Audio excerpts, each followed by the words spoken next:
Welcome back to the Prepared Mind channel. Reality, it's so far away from me.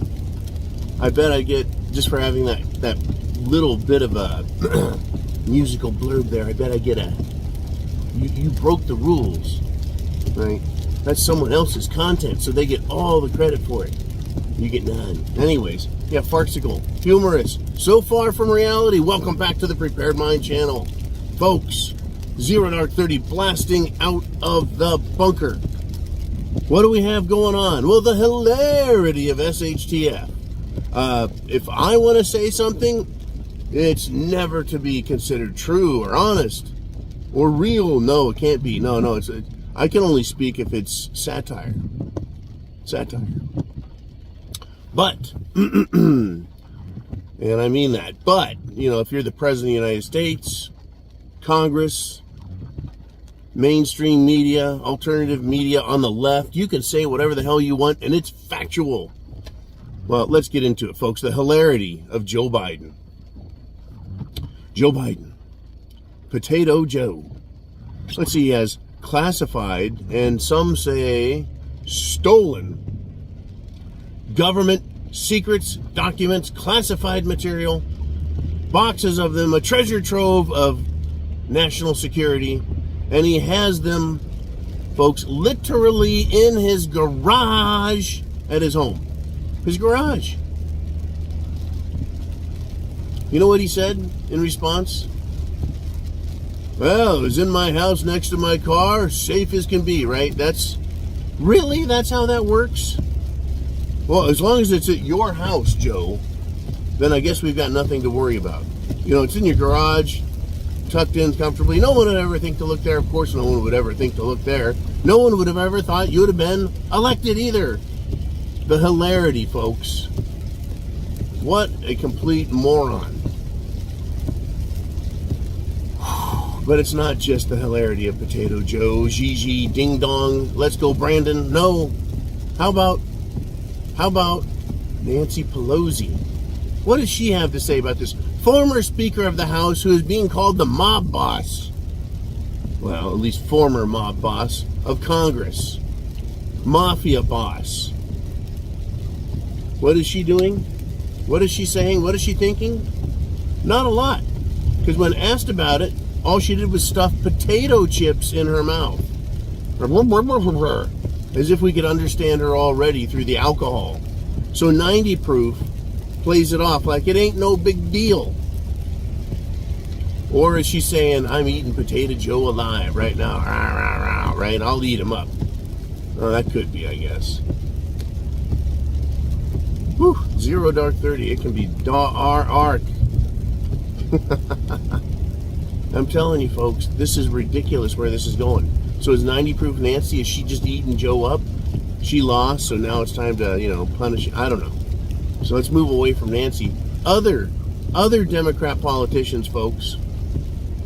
These same politicians, the same media folk, calling for Trump's arrest for having documents in his place, haven't said a fucking word, right, about arresting Joe Biden. The hilarity of these people, right? Only Trump is worthy of arrest. I mean, what are they going to use? The Goddard defense for Biden? Anyways, no, they're claiming something completely different, folks. They're claiming that Republicans planted this information. Planted the information on Joe Biden. Joe Biden is completely innocent, and it is Republican operatives who have snuck into his office, snuck into his garage, snuck into his house, snuck into his think tanks, his most secure places. And folks, well, I'll get to this point in a moment. So yeah, so Joe snuck in, or the Republicans snuck into Joe's place. That's the story they're telling, folks. The information has been planted. Not just stupid-ass Democrats, but stupid-ass mainstream media also. Making that claim that the evidence is planted on the president. Now, let's just step aside from whether or not Republicans in Congress are stupid enough to try that. I don't even think they're fucking clever enough to try that. Literally clever enough to try that. I mean, look at the techniques they use to be sure they lose every damn election. Anyways, let us move on if we shall. How do they get into these places? Do you think Joe Biden's garage doesn't have a security system on it? Literally. The president's garage at the president's house. You think it doesn't have security cameras? You want to talk about a fucking joke that we're supposed to believe that? I mean, were the Republicans wearing the little bandit mask and a black and white striped shirt? You know, did they smear shoe polish on their face so they looks like a beard? You know what I mean? The old movie look for robbers. Robbers always wear black and white striped shirts so you can tell who they are. Yeah, no. But literally, folks, that is the excuse being panned widely at America and the world, that Republicans broke into his offices, Republicans broke into his house, his home, and then we go a little further and go, well, wait a minute, where's the Secret Service in all of this? Isn't anyone entering into the president's world, don't they have to sign a logbook? Don't they have to go by the Secret Service? Not just an alarm system, but the Secret Service? Are you telling me there's no alarm system and no Secret Service at the president's home when he's in Washington, D.C.? I mean, sure, if it's his 5th vacation home that he never visits, I can get that. Right? Except for the part about no security system. But this is the home that he goes to every week when he leaves Washington. Right? It's almost like he shows up Tuesday at noon, and then he leaves Thursday evening, if not Wednesday evening, and says, I'm going to knock it off early this week. I put in a long week. Woo! The hilarity of these fucking people. And the outright nerve. They completely step past the fact that he's broken the law and just start arguing about who put the documents and how they got there.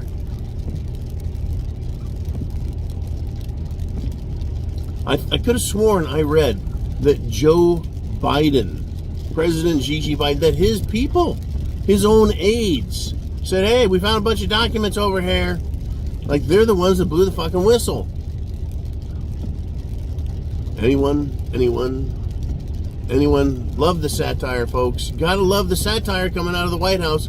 Always trying to compete with us out here because we're not allowed to touch the truth. No, not us. So yeah, we'll take some satire for 200, Alex.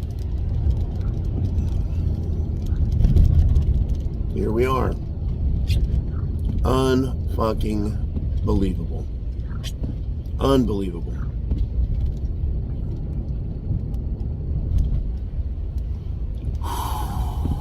Calm down. Now, the hilarity, folks. The word conspiracy theory, right? The phrase, the specialized meaning that anyone who says something that, well, the media doesn't like or the Democrats don't like, you're making shit up, and it's dangerous for the country. Dangerous. My voice is dangerous for the country because as it goes out, it penetrates the minds of people. It makes them believe me, and it makes them watch me even longer. Now, normally, under normal circumstances, a person who no one wants to listen to, if you even manage to find them, you turn it off instantly and you're just fine. Even if you listen to them for 3 minutes, 5 minutes, 10 minutes, you're like, what the hell is this person saying? I don't understand a word they're saying. They don't control your mind. Well, according to the Democrats, you and I control minds. Once people tune in, they can't turn it off. They believe everything I say. I'm dangerous because I influence people that way. What about the mainstream media? They're supposed to be credible. Hell, they work for a TV studio that has billions of dollars in infrastructure, equipment, assets, contracts.